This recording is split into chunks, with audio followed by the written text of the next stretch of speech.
नमस्कार। MHD 6 के अंतर्गत आज हम भ्रमर गीत प्रसंग की बात करेंगे। भ्रमर गीत प्रसंग कृष्ण भक्ति साहित्य का एक ऐसा प्रसंग है जिसमें उद्धव की और जो गोपियों की बातें होती हैं, जो उद्धव कृष्ण का संदेश लेकर के गोपियों के पास जाते हैं और गोपियों को कृष्ण के गोपियों को जो है निर्गुण उपासना का जो है वो ज्ञान देते हैं। उन पर गोपियों की किस तरीके की प्रतिक्रिया आती है उसको व्यक्त किया गया है। साथ ही ये दिखाया गया है कि उद्धव जी जो है वो उद्धव जो उद्धव जी हैं उनको वो अपने आप को सर्वश्रेष्ठ जो है वो मानते थे कि वो जितना कृष्ण से प्रेम करते उतना कोई कर नहीं सकता। ये उनको जो है वो अपने आप पर जो है अभिमान था इस चीज़ का। कृष्ण उनके इस अभिमान को तोड़ना चाहते हैं और उन्हें बताना चाहते हैं कि जाकर के देखो, तुमसे बहुत अधिक प्रेम करने वाले भी लोग इस दुनिया में हैं। वो उद्धव को भेज देते हैं। उद्धव जो है वो जाते हैं गोकुल, और गोकुल जाकर के वहाँ की गोपियों से वो कृष्ण के निर्गुण साधना के लिए कहते हैं और कृष्ण के संदेश को सुनाते हैं। अब गोपियों की क्या प्रक्रिया होती है, इस पर अलग अलग जो कवि हैं उन्होंने अपनी अलग अलग जो है रचनाएं लिखी है, अलग अलग अभिव्यक्ति दी है। उनको किस नाम से पुकारा जाता है उसके बारे में थोड़ी सी चर्चा करेंगे। तो भ्रमर गीत प्रसंग में, भ्रमर गीत प्रसंग को जो है सूरदास से हम स्टार्ट करते हैं। सूरदास ने और परमानंद दास जी ने दसम स्कंद, भागवत के दसम स्कंद के आधार पर इस भ्रमर गीत को लिखा है और इसमें उसी घटना का जिक्र करते हुए ये दिखाने की कोशिश की है कि गोपियाँ जो हैं वो किस तरीके से कृष्ण से प्रेम करती हैं। और जब ये बात कृष्ण को वो बताते हैं तो कृष्ण भी उन गोपियों के प्रेम को स्वीकार कर लेते हैं और फिर वो किस तरह वो भी उनके लिए व्यथित हो जाते हैं। खैर, हम आगे बढ़ते हैं। इसी भ्रमर गीत को अलग अलग कवियों ने अलग अलग नामों से लिखा है। इसको नंददास जी ने भंवर गीत के नाम से लिखा है और जगन्नाथ दास रत्नाकर और डॉक्टर रमाशंकर शुक्ल जी ने इसे उद्धव शतक के नाम से लिखा है। यहाँ पर ये भी बात है कि यहाँ पर जो भ्रमर गीत में, तो यहाँ पर कृष्ण भक्ति में गोपिकाओं के प्रगाढ़ प्रेम को व्यक्त किया गया है। साथ ही उनकी यहाँ पर विप्रलम्ब श्रृंगार यानी वियोग के समय पर गोपिकाओं की क्या स्थिति हुई, यानी ये जो आप अन्य जगह पर आप सुनते हैं वियोग श्रृंगार के विषय में बात चर्चा सुनते हैं, वो चर्चा जो है वो सिर्फ कल्पना के पर आधारित है।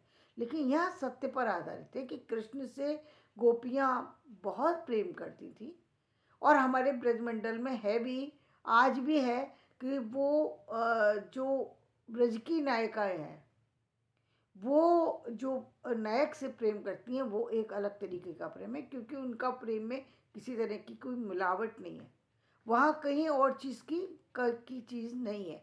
तो उसी के साथ में जब वो उन्होंने कृष्ण से प्रेम किया तो वहाँ पर कृष्ण से उनका जो हम एक जिस प्रेम की चर्चा करते हैं, शारीरिक मांसल प्रेम नहीं है। ये प्रेम वो है जो जिसके लिए व्यक्ति तरसता है कि शुद्ध प्रेम है, जहाँ पर कोई स्वार्थ जुड़ा हुआ नहीं है उनका।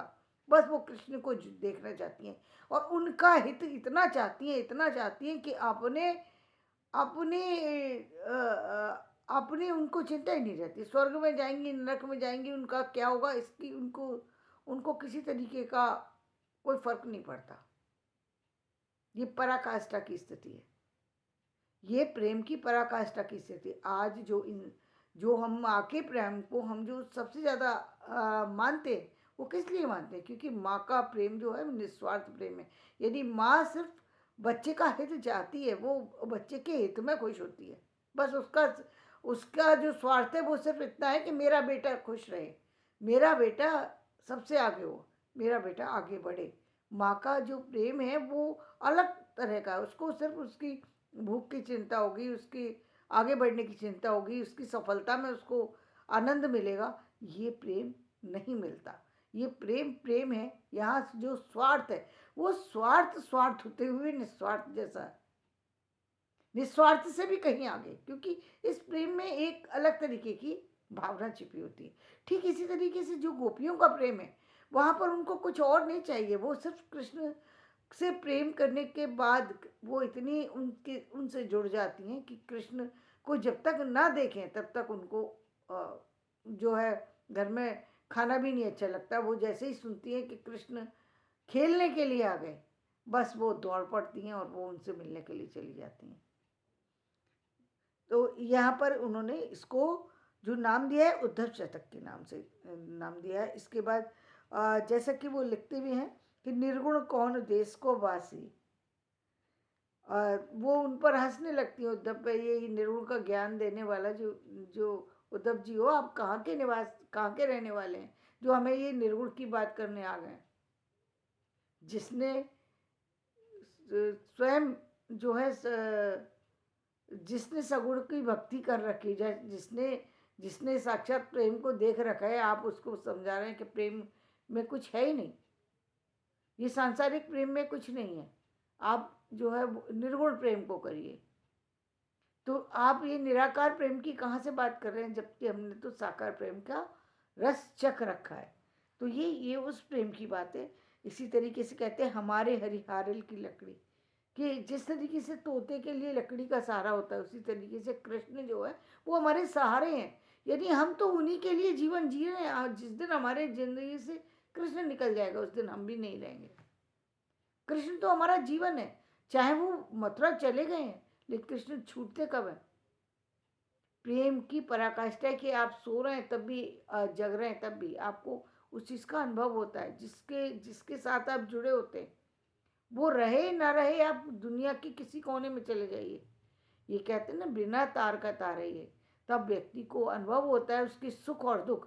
वो व्यक्ति कहते, कभी कभी आपने सुना होगा, अक्सर आपने माँ के प्रसंग में सुना होगा, बहन भाई के प्रसंग में सुना होगा, प्रेमी प्रेमिका के प्रसंग में सुना होगा, माँ बेटी और पिता के संबंध में सुना होगा कि पिता यदि घर में यदि बीमार है, बेटी के दिल में अपने आप ही वो तकलीफ होने लगती है, उसको माँ बाप का एहसास होने लगता है कि मेरे माता पिता इस समय परेशान हो रहे हैं, वो बेचैन हो जाती है। उसको एहसास होता है कि इस समय वो हंस रहे हैं और इस समय वो रो रहे हैं, चाहे वो रोना उनको अपनी बेटी को याद करके ही हो, लेकिन वो जब उनके आंसू गिरेंगे तो बेटी के भी आंसू गिर जाएंगे। ये प्रेम एक अलग तरीके का प्रेम है। तो उसी को वो कहती है निस दिन बरसत ने न मारे, हम तो उनको देखने के लिए तरस रहे। और इसी प्रेम को जो नंद और यशोदा है उनके उन्होंने किस तरीके से देवकी के लिए कहा है। जब वो देवकी के पास चले जाते हैं तो वो कहते हैं संदेशो देवी की सुखियो हो तो ध्याय तिहारे सुत की मया करती रही हो। मैं हम तो सिर्फ उसकी धाय की तरह हैं जिसने उसकी सेवा की है, असली माँ तो आप हैं।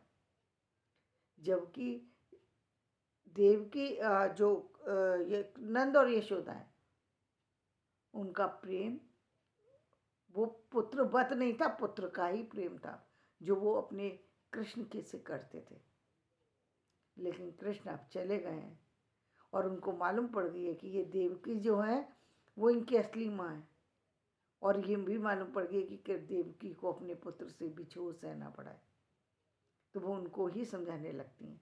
ये जो चीज़ें हैं जो कि भ्रमर गीत प्रसंग में देखने को मिलती हैं, ये भ्रमर गीत प्रसंग के कुछ जो रूप हैं वो आपने पुराने जो रचनाओं में हमने 3-4 रूप दिखाए हैं यहाँ पर, लेकिन इसके जो नए जो कवियों ने इसके ऊपर लिखा है वो बहुत सारे हैं। और जो एक पूरा जो एक जो नाम शायद भ्रमर गीत ही रखा है या क्या रखा है, कृष्णा माँ का भी जो आप उसको देखेंगे तो वो इतना सुंदर है, इतना सुंदर है कि आप भूल जाएंगे और किसी का जो जो भ्रमर गीत आपने पढ़ा होगा। तो धन्यवाद। मैं अपना ये भ्रमर गीत प्रसंग यहीं समाप्त करती हूँ। और भ्रमर गीत के अंत में ये कहूँगी, कृष्ण गोपिकाओं के प्रेम भाव को स्वीकारते हैं और वो कहते हैं ऊधो मोहि ब्रज बिसरत नहीं। गोपियाँ कहती हैं कि ऊधो मोहि ब्रज बिसरत नहीं। वो कृष्ण कहते हैं उद्धव जी से कि देखो मुझे, मैं कभी भी उस अपने उस गोकुल को नहीं भूल पाता। ऊधो मोहि ब्रज बिसरत नाही, हंस सुता की सुंदर कगरी अरु कुंजन की छाई। वे सुरभि वे बच्छ दोहनी, खरिक दुहावन जाही। ग्वाल वाल मिल करत कुलाहल, नाचत गई गई बाही। यह मथुरा कंचन की नगरी, मणि मुक्ताहल जाही। जब ही सुरत आवत व सुख की, जिये उपगत तन नाई। जब उसकी याद आती है उस चीज़ की, तो फिर मन बेचैन हो जाता है। फिर मन में जो है कुछ अच्छा नहीं लगता। कहते हैं ना, जब जब जब किसी को हम सबसे ज़्यादा चाहते हैं तो फिर हमें कुछ अच्छा नहीं लगेगा। यदि हमें उसकी याद आ गई तो हमें फिर कुछ अच्छा नहीं लगता। अन अनगन भांति करी बहुलीला, जसुना नंद निवाही। सूरदास प्रभु रहे कौन हद, यह कही कही पछताई। तो आपने देखा आज कि भ्रमर गीत प्रसंग क्या है, इस भ्रमर गीत प्रसंग में क्या लिखा हुआ है और किस तरीके से कृष्ण का जो है गोपियों के प्रति प्रेम था और गोपियों का कृष्ण के प्रति कैसा प्रेम था। तो आप इसको जब पढ़ेंगे भ्रमर गीत प्रसंग को, तो आप एक अलग ही दुनिया का जो है वो अनुभव करेंगे। तो धन्यवाद। मैं अपना वीडियो यहीं समाप्त करती हूँ। मेरा ये वीडियो पसंद आए तो इसे लाइक करिएगा, शेयर कीजिएगा और सब्सक्राइब कीजिएगा। धन्यवाद।